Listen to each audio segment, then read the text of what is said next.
Nakagamit ka na ba ng Coca-Cola inspired na pabango? Conversation starter to, Brad. Kapag Mancera, makakaasa ka na quality ang juice ng perfume. Siguro pamilyar ka na sa Cedrat Boise, sa Instant Crush, tsaka sa Red Tobacco. Sa video na to, pag-uusapan natin ang isa sa mga underrated na pabango galing Mancera. Tonka Cola. Umorder ka na ng decant ngayon bago ka maubusan. I-share ko na rin mamaya yung layering combo ko dito. Kung hindi ka pa pamilyar sa perfume layering, meron kaming video dito sa channel, check mo na rin. Game. For the note breakdown, ang top notes niya ay cinnamon, cherry, Sicilian lemon, nutmeg. Ang middle notes, Coca-Cola, Indonesian patchouli leaf, at orange blossom. Base notes, tonka bean, vanilla, benzoin, at labdanum. Ang ganda ng sprayer, no? Kapag Mancera, ang gaganda ng sprayer nila. Yung amoy ng opening niya, medyo reminiscent na dun sa soda. Alam mo yung kapag binubuksan mo yung bote ng soft drinks. Tapos magbabubbles, di ba? Normally, ang tawag natin dun sumisingaw yung espiritu ng soft drinks, di ba? Gets mo yung amoy, tsaka yung singaw nun. Ganun yung vibe nito sa umpisa. Pero samahan mo ng cinnamon, tsaka ng cherry. So, ganun yung combination ng amoy niya sa umpisa. Medyo matamis. Ang nostalgic ng amoy, parang amoy merienda mo nung bata. Yung pag nakatambay ka kasama mo yung mga kaibigan mo. After a few minutes, labas yung fresh and floral nuance ng orange blossom. Makukuha mo rin yung earthiness ng patchouli.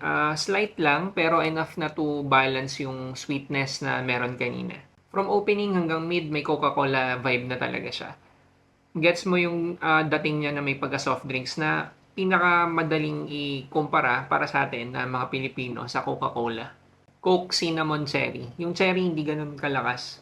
Halos Coke tsaka cinnamon talaga yung dominante dun sa opening hanggang mid. Pagdating sa dry down, nagfe-fade na unti-unti yung Coca-Cola vibe. Andyan pa siya pero hindi na siya ganun ka-prominent. Lalabas na yung rich and creamy combo ng vanilla tsaka ng tonka bean. Ang creamy tsaka ang tamis. So, yung sweetness niya, sweet na kasi siya sa umpisa mame-maintain niya hanggang mid. Tapos, pagdating sa dry down, meron pa din. Yung dry down niya, comforting, sweet, saka elegante.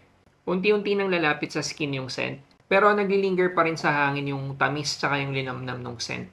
Sa akin, ang lakas talaga maka-Christmas season na ito Tsaka conversation starter talaga siya. Kasi it's something unique and familiar at the same time. Isipin mo kasi, Coca-Cola or soft drinks na pabango, hindi ka naman araw-araw makakarinig o makakaamoy ng ganun. Familiar dahil soft drinks vibe nga, di ba? Pero malayo sa pagiging cheap yung amoy, ang elegante ng amoy niya. Compliment getter to basta gamitin mo sa tamang setting. Nasabi ko na sa ibang video, ginamit ko to pang layer kasama yung Mancera Red Tobacco. Ginamit ko siya Pasko. Kaya ang lakas maka-remind sa akin nito ng Christmas season. Bukod sa yung amoy niya, nare-relate ko na rin dun sa Christmas. Kasi nga yung cinnamon para sa akin, pang December siya. Okay yung naging experience ko dun sa combination. Mancera Red Tobacco, Mancera Tonka Cola. Kung gusto nyo i-check yung mas detailed na kwento, nandun sa isang video. I-comment mo na lang rin kung na-try mo nang i-layer to. Ano nga ulit yung perfume layering? Longevity niya sa akin nasa 10 hours, sa damit lumalagpas. Ang lakas ng projection niya for the first 2 hours, saka nagtatawag ng atensyon. Ang inviting ng sillage, nag-iwan siya ng scent trail na very noticeable. Sobrang inviting. Imposibleng hindi mapapansin. Bagay siya for casual or semi-formal. Unisex, hindi leaning towards feminine, hindi rin siya macho. Pwede sa'yo, pwede rin sa jowa mo. Pero kung wala kang jowa, kawawa ka naman. Joke.